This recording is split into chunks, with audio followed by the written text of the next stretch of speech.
Welcome to Study Helping. तो friends, आज मैं आपके लिए प्रैक्टिस सेट लेकर के आई हूँ जो कि आपके आने वाले एग्जाम्स के लिए काफ़ी ज़्यादा इंपॉर्टेंट है। तो आइए स्टार्ट करते हैं।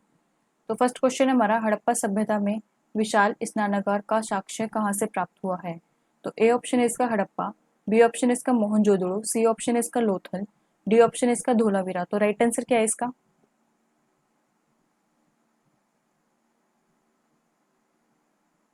इसका राइट आंसर है आपका ऑप्शन नंबर बी, मोहनजोदड़ो से प्राप्त हुए थे विशाल स्नानागार का साक्ष्य। तो आप ये याद रखिएगा। और मोहनजोदड़ो को मुर्दों का टीला भी बोला जाता है, मुर्दों का टीला। ये वाला पेपर में बहुत पूछा जाता है कि मोहनजोदड़ो को क्या बोला जाता है दूसरे नाम से। तो आप ये याद रखिएगा, मोहनजोदड़ो को मुर्दों का टीला भी बोला जाता है। और जो हड़प्पा है ये आपका पाकिस्तान में पड़ता है, पाकिस्तान में है अब। और आपका लोथल जो है ये आपका गुजरात में है, हिंदुस्तान में।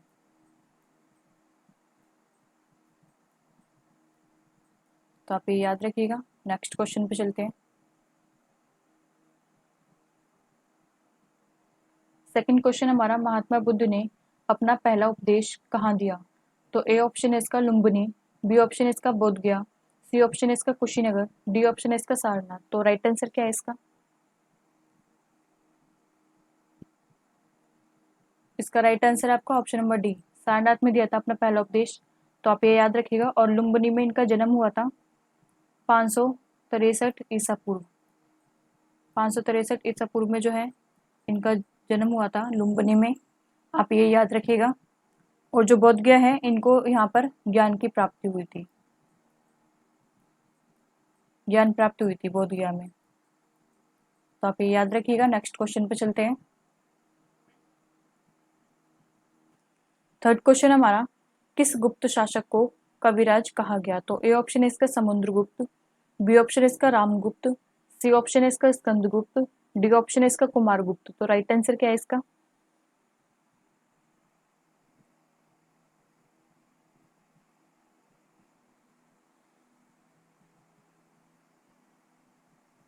इसका राइट आंसर आपका ऑप्शन नंबर ए, समुद्रगुप्त को जो है कविराज कहा गया है। तो आप ये याद रखिएगा।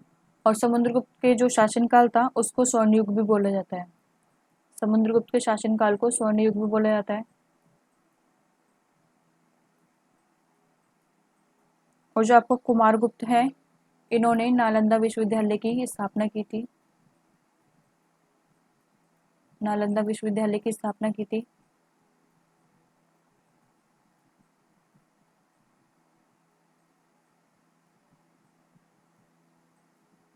आप ये याद रखिएगा। और जो आपका स्कंदगुप्त है, इनको विक्रमादित्य की उपाधि प्राप्त थी, विक्रमादित्य की जो है इन्हें उपाधि प्राप्त थी।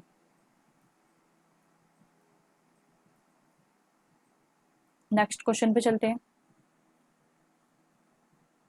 तो फोर्थ क्वेश्चन हमारा, साइमन कमीशन के बहिष्कार के दौरान हुए लाठीचार्ज के कारण किस नेता की मृत्यु हो गई? तो ए ऑप्शन है इसका विट्ठल भाई पटेल, बी ऑप्शन है इसका बाल गंगाधर तिलक, सी ऑप्शन है इसका लाला लाजपत राय, डी ऑप्शन है इसका बटुकेश्वर दत्त। तो राइट आंसर क्या है इसका?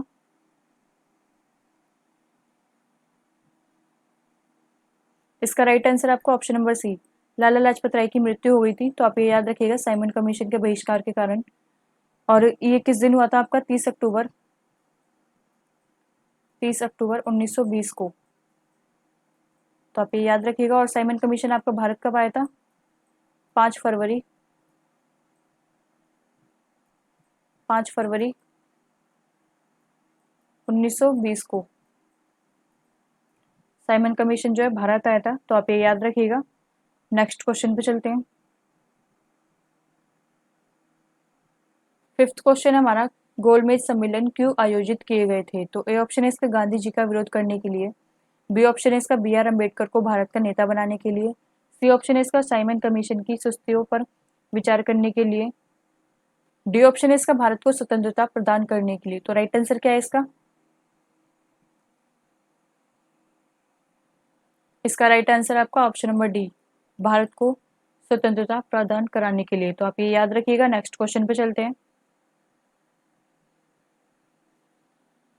सिक्स्थ क्वेश्चन हमारा, निम्नलिखित में से किस नृत्य शैली में कथा भाव हमेशा महाभारत या रामायण से लिया गया है? तो ए ऑप्शन है इसका ओडिसी, बी ऑप्शन है इसका भरतनाट्यम, सी ऑप्शन है इसका कुचिपुड़ी, डी ऑप्शन है इसका मोहिनीअट्टम। तो राइट आंसर क्या है इसका?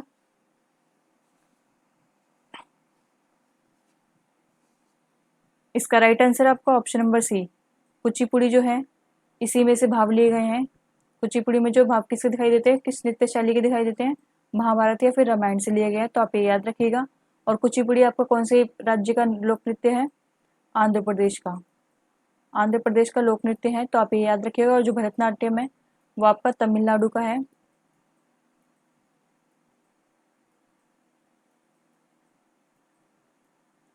और जो आपका मोहिनीअट्टम है ये आपका केरल का है, तो आप ये याद रखिएगा। नेक्स्ट क्वेश्चन पे चलते हैं। 7th क्वेश्चन हमारा, प्रसिद्ध विठल स्वामी का मंदिर तथा हजारा का मंदिर का निर्माण किसने कराया था? तो ए ऑप्शन है इसका देवराय द्वितीय, बी ऑप्शन है इसका हरिहर द्वितीय, सी ऑप्शन है इसका कृष्णदेव राय, डी ऑप्शन है इसका बुक्का प्रथम। तो राइट आंसर क्या है इसका?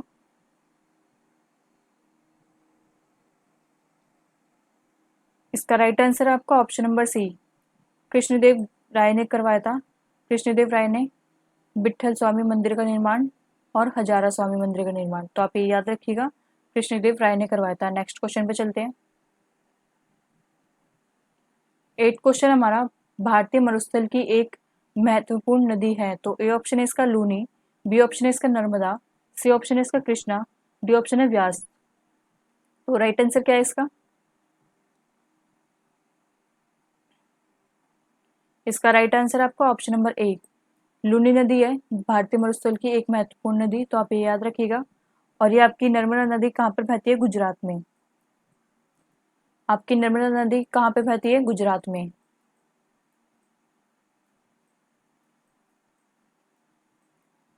और कृष्णा नदी आपकी आंध्र प्रदेश में। और जो व्यास नदी है ये आपकी हिमाचल प्रदेश में, तो आप ये याद रखिएगा, हिमाचल प्रदेश में। नेक्स्ट क्वेश्चन पे चलते हैं। 9th क्वेश्चन हमारा, समुद्र तल से ऊपर विश्व की सबसे बड़ी पर्वत श्रृंखला कौन सी है? तो ए ऑप्शन है इसका एंडीज पर्वत, बी ऑप्शन है इसका हिमालय, सी ऑप्शन है इसका अल्पस, डी ऑप्शन है इसका पायनीज पर्वत। तो राइट आंसर क्या है इसका?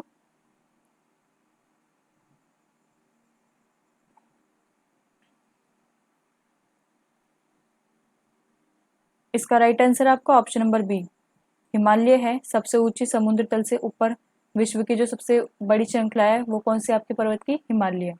तो आप ये याद रखिएगा। नेक्स्ट क्वेश्चन पे चलते हैं। 10th क्वेश्चन है हमारा, आर्थिक समृद्धि मुख्यतः निर्भर होती है? तो ए ऑप्शन है इसका उपभोक्ता के स्तर पर, बी ऑप्शन है इसका कीमत स्थिरता पर, सी ऑप्शन है इसका निवेश के स्तर पर, डी ऑप्शन है इसका जनसंख्या की वृद्धि पर। तो राइट आंसर क्या है इसका? इसका राइट आंसर आपका ऑप्शन नंबर सी, निवेश के स्तर पर। आर्थिक वृद्धि जो है, समृद्धि, वो निवेश के स्तर पर निर्भर करती है, तो आप ये याद रखिएगा। दोस्तों आज के लिए बस इतना ही, और मुझे आप जरूर बताइएगा कि आपको ये प्रैक्टिस सेट कैसे लगा। एंड अगर आपको ये वीडियो अच्छी लगी हो तो प्लीज़ इसे लाइक करें, शेयर करें, सब्सक्राइब करें हमारे चैनल को। तो मिलते हैं आपको ऐसे ही अगली वीडियो में। आज के लिए बस इतना ही। Thank you.